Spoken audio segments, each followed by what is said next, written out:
Hello, this is Reverend Don Lewis coming to you from the beautiful metaverse, and more specifically from beautiful Danville, Illinois, homeland of the Corellian tradition. And this is Midday with Reverend Don.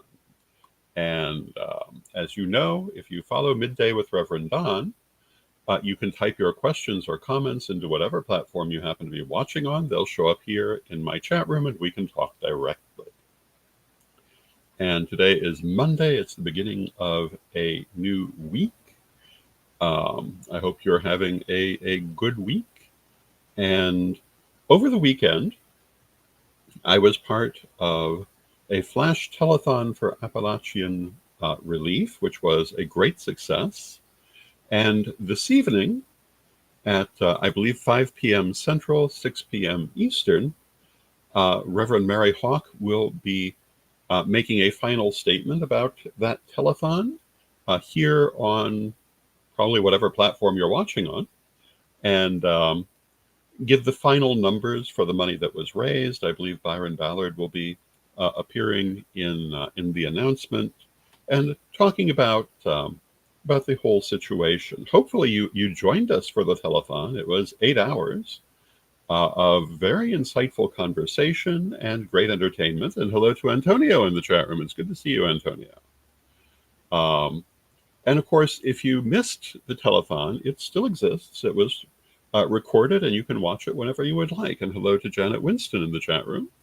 And of course, you can also still donate, because the telethon was set up so that you donate directly to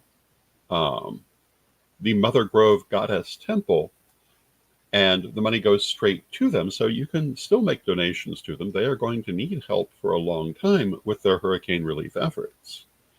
And you can also still see the beautiful entertainment and some of those interesting discussions.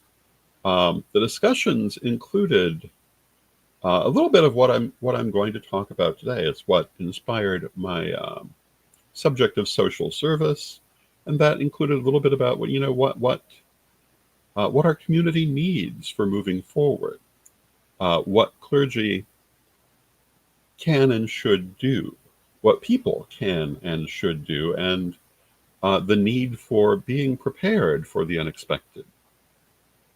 Because we live in a time when the unexpected is no longer really unexpected, and we cannot simply assume that things that did not formerly happen are not going to be happening more now, because we've been told since I was a child to expect a climactic transformation in the metaphysical community. This has been forecast since at least the 1940s. And hello to Renee in the chat room. It's good to see you, Renee. And I often point that out, that the metaphysical community was talking about the kind of changes we're seeing now at a point in time when the scientific community was ridiculing us for it. But the predictions have proven to be true. And the kind of extreme weather that we're seeing is part of that prediction. Changes in the coastline are part of that prediction, which we maintained for decades, and now the scientific community agrees with.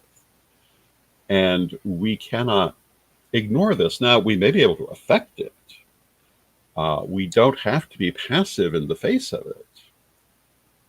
But we can't very well say we're surprised by it.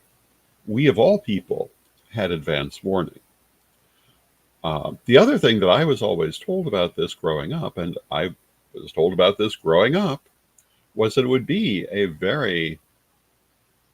really a traumatic time, but once it was over, it would just be a new normal. People, after a couple of generations, would not really remember it had ever been any different. Which, if we look back at history, we see happening a number of times, especially at the turning of the age. If you look at the end of the Roman Empire, for example, you'll see a string of natural disasters, which helped to move forward the change in that society.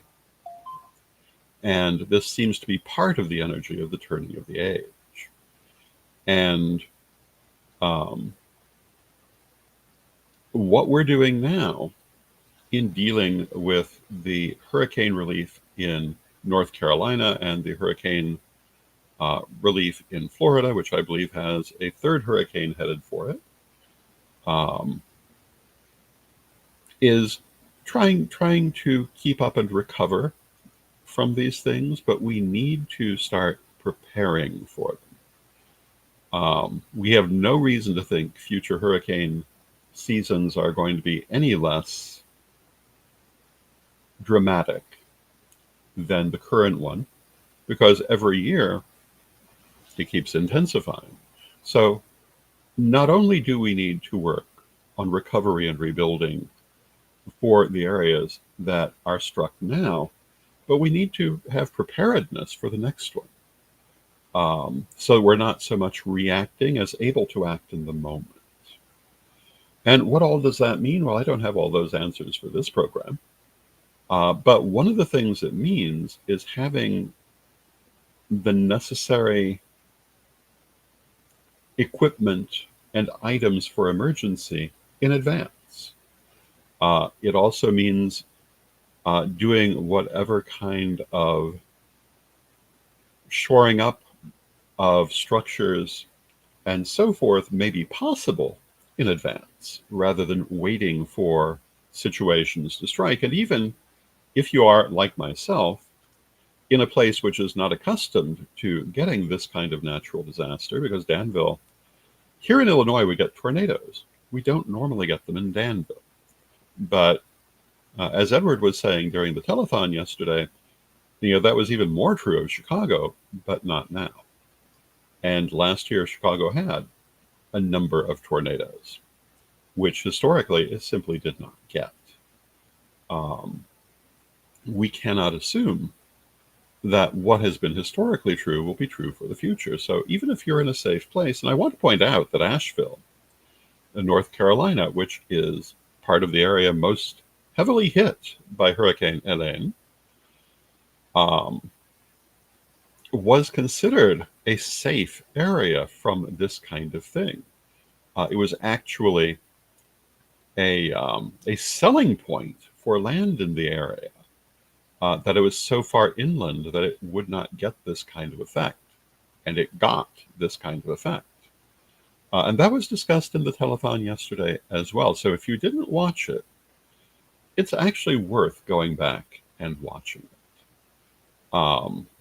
for the discussions alone. Now, there are also, there is a number of people came on to talk about their experiences. Jeffrey Fager, Oberon, and Rhiannon Zell, Krista Chapman Green, and Louis Garou. A number of people came on. I'm not going to list everyone. To talk about their experience of the situation. And that is something that's worth hearing also, because one of the things that was remarked upon repeatedly during the 8 hours of the telethon is that people outside of the area don't understand, for the most part, how severe this is. And I can testify to that personally because at first while I lived in Florida, I weathered a number of hurricanes, and yes, there would be damage and there'd be some time to recover, but most of them weren't terribly bad, at least where I was. And the recovery was something that would take a few months for some people. But this is not that kind of hurricane. This hurricane, and more importantly, the flood that followed it, is going to take months, if not years, to recover from. It's much more like Hurricane Andrew that hit Florida 20 years ago, more than 20 years ago. But, there were people still still rebuilding 5 and 6 years afterwards. It's like Katrina in New Orleans. It's not going to be a quick fix. And yes, some areas were less hard hit than others, but it's not going to be a quick fix. And I'm told that some of the local communities are basically back on their feet because they weren't the ones hardest hit, and others have basically been swept away. But all of this is talked about in the telethon. And again, if you didn't watch it, I recommend watching it. And Janet Winston in the chat room says, I feel that all cities and states should send reminders out to the people, um, such as a prep list, because life gets busy and we tend to forget about having enough basic necessities. And yes, that would be a good thing. But I don't know that we can trust our cities and states to do that. I think we need to do it for ourselves. And as I look at the upcoming election, at least some of the people who are running want to cut out that kind of service, want to cut out services like FEMA, which is going to put far more in our individual hands to do. And I think we must be prepared to do it, regardless of what happens. Um, and so we need to put together those emergency prep lists and send them to our people. And I would call upon the different tradition heads to make an effort to do that. Now, I do want to say that I'm very pleased that the first priestess, Alyssa Kemp-Heikorel, did make a statement during the telethon. I was very, very proud that she did that. She was the only comparable person to do so.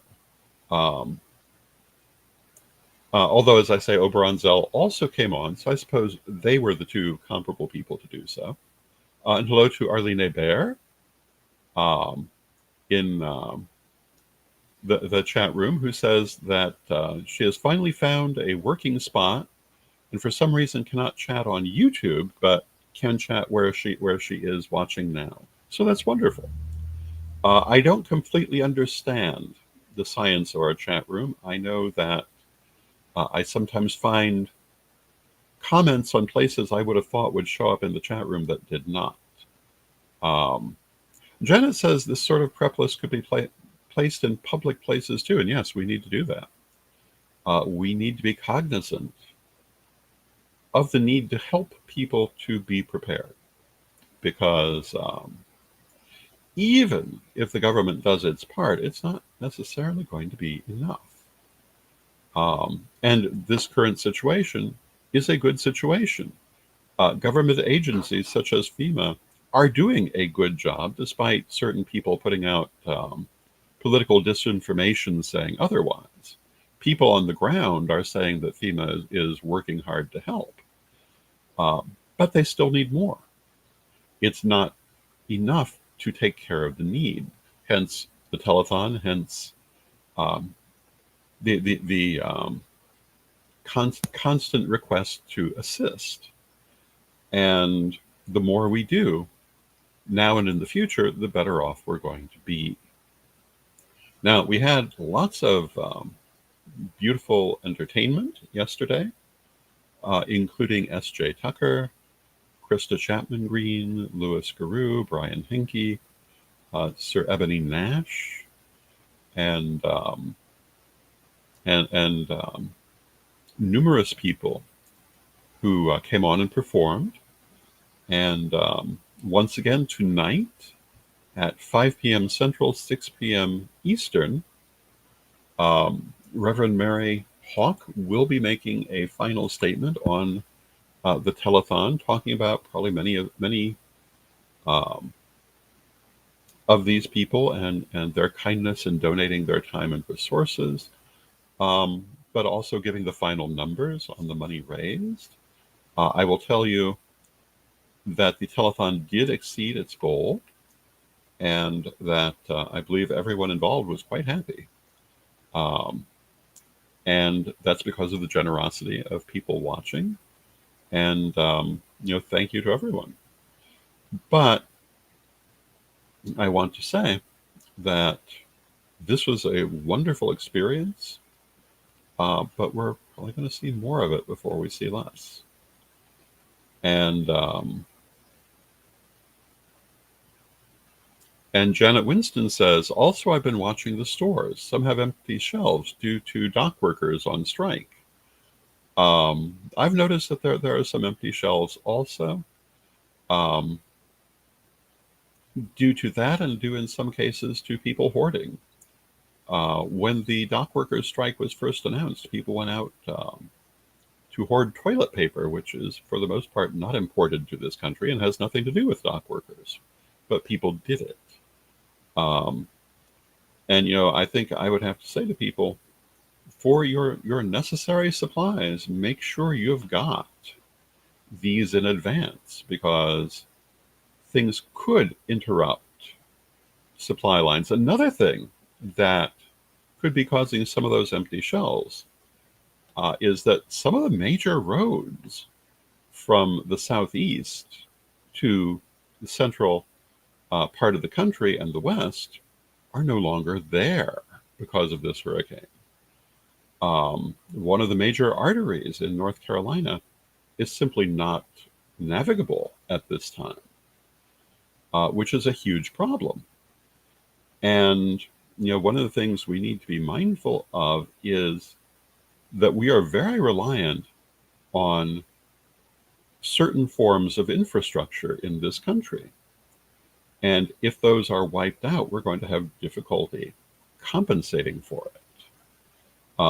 Whether they're wiped out by natural disaster or other kinds of disaster, it could make a bigger impact than most of us probably realize. And if we had a different series of people governing the country than we're likely to have, the logical thing to be doing right now would be redundancy, to make sure that our infrastructure not only is as up to date as we can make it, but also that there are multiple ways around it, and that no place is dependent on a single road or a single rail line, and that that we can stand up to whatever damage might happen. But the truth is, we've let our infrastructure get wildly outdated and in bad shape. And, I have to say, and I'm not referring to every individual, but by and large, the politicians who have held the greatest amount of power in the last 20 years have not been beneficial to the country. And I'm not going to go so far into that as to indicate any individuals, but I'm obviously referring to the people who have stopped the money that might have rebuilt our infrastructure when we needed it.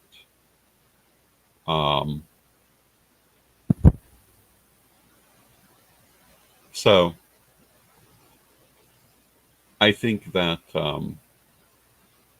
these are all things that, as people, we need to be concerned about. Now, my subject today was theoretically going to be social service, and I was particularly focusing that idea on clergy and on the major traditions, that we need to be a little more focused on being able to help people in situations like this. 30 years ago, and I was here 30 years ago, I was here 40 years ago, we didn't have the numbers to do much. At least not as individual organizations. But that isn't necessarily true now. Some of us have thousands and thousands of members, of whom some are willing to step forward and work. I would love to see the Order of Paladins become, again, more active in this sort of work, because we're going to need more of it. It's not going away. And the more people are doing that and preparing for it and stepping forward when the need is there, the better our community will survive it. And of course, I'm not saying we should only serve our community, meaning the pagan community or the Corellian community, depending on how you look at it. Uh, we should serve everyone who is in need of it in that moment.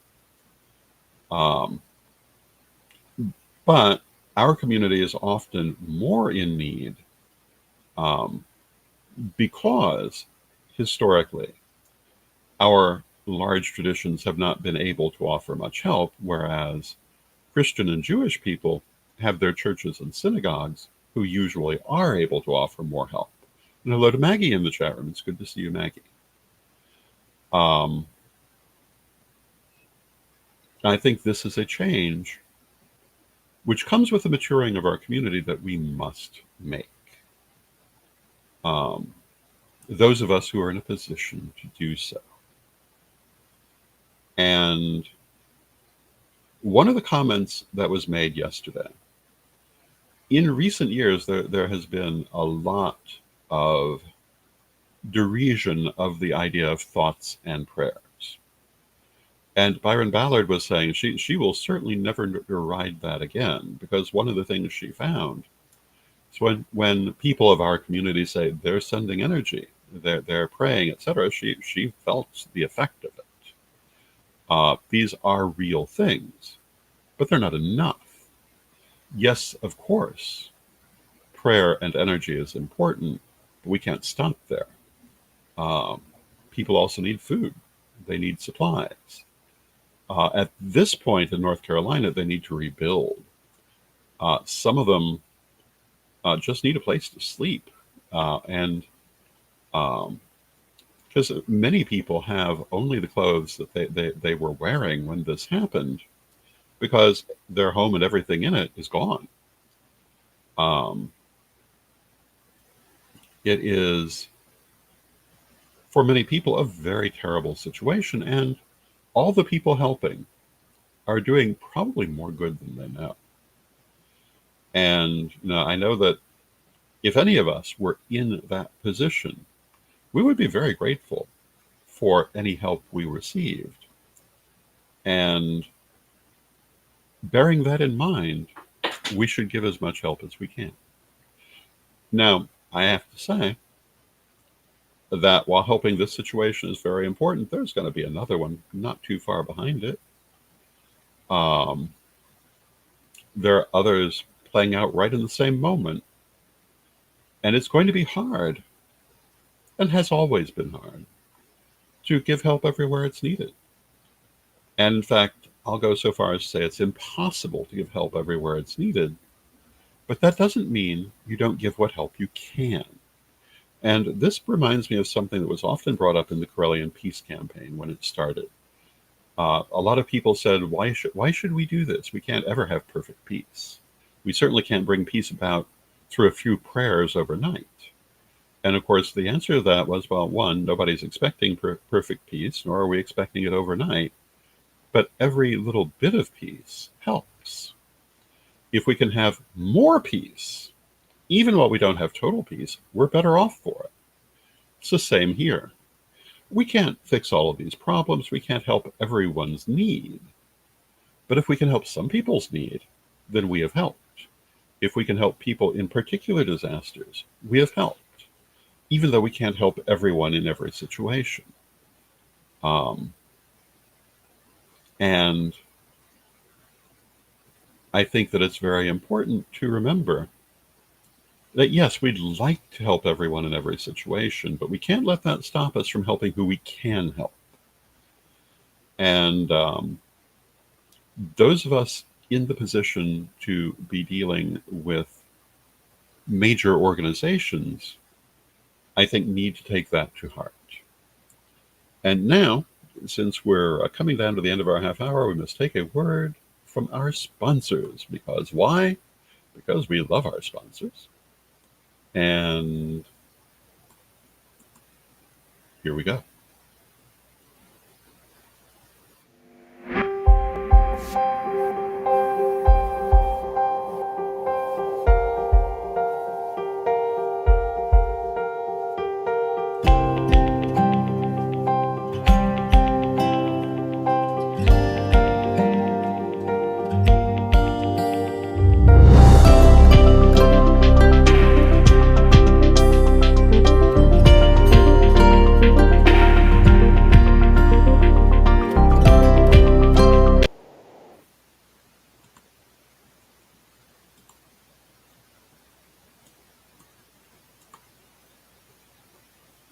Ready to unlock the secrets of the universe? Join me, Reverend Don Lewis, for my metaphysical and magic auctions at Gaia Thrift at whatnot.com. Discover fascinating artifacts, mystical crystals, and rare and unusual books that could change your life. Don't miss this chance to bring a little magic into your world. Reverend Don's Metaphysical and Magic Auctions, where the extraordinary can become yours. And we want to thank our sponsors, Equinox Learning Hub and Reverend Don's Metaphysical and Magic Auctions. And if you would like to be a sponsor of our Corellian TVs and Divination TV, contact me or Mary Hawk, and we can set you up. Today, we have been talking about the importance of social service and being prepared for natural disasters and other emergencies. This also includes things like food pantries, and we now have far more food pantries in the pagan community than we once had. But we have people who need that, and again, that though it's always important to help your own, there's plenty of reason to help anyone who's in need of it, and that's part of the work. So I want to encourage you to embrace the idea of social service, and as we go forward, to realize that we're going to need more of it. Again, I have found, I've found so many things interesting in life, and writing my autobiography is on the list, though I have other things ahead of it. But one of the things that I must mention in that autobiography is what I started out with today. The issue of climate change was a big issue when I was young in the metaphysical community. At a point in time when the wider community, including the scientific community, thought we were all nuts, and said so.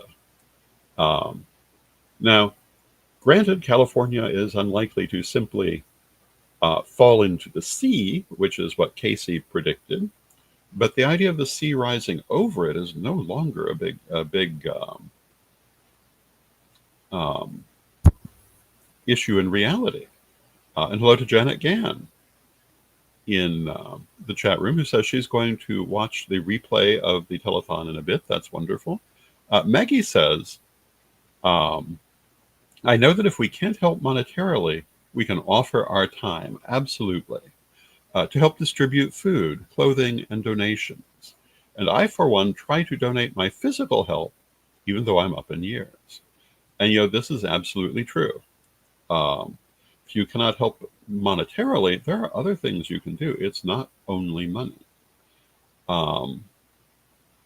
And if our local communities, our local temples, start to put together relief efforts and preparation efforts for the future, there's lots of work for everyone to do, monetarily or otherwise, to help with that effort. And that will help us in the end. I have watched the idea of climate transformation go from being considered an occult fantasy to a scientific prediction. And, I'm certainly watching many of those predictions play out, including rising ocean levels and increased natural disasters. And, that's very sobering. Although I will say, because I first heard these things through the metaphysical community, I also accept what they said would be the result, which is not the extinction of humanity, but simply a drastic change in the world. So that is hopeful. But with that, we've come to the end of our half hour. I want to encourage you to join Janet in watching the replay of the telethon, and feel free to make donations because the donor information that is given is for the goddess or the Mother Grove Goddess Temple itself. And no matter when you make the donation, it will go to them for immediate relief purposes. And join Reverend Mary Hawk this evening at 5 p.m. Central, 6 p.m. Eastern, along with Byron Ballard for final commentary on the telethon, including final numbers. And I want to thank you for joining me today, and I'll be back tomorrow. And until that time, let us close with our prayer, as we always do. Divine Mother Goddess, Divine Father God, beloved ancestors, we thank you for all that you do for us in our lives. And we rejoice in the many opportunities that you give us to be of help to others. And we ask you to help us to overcome any hesitation or fear that we have and to embrace the idea of helping others. Help us to be grateful for the good things in our own lives and to expand that throughout the world. Beloved Mother Goddess, beloved Father God, beloved ancestors, we thank you with great love and knowing you are always with us. We thank you for your presence and may you be blessed now and always. May you be blessed now.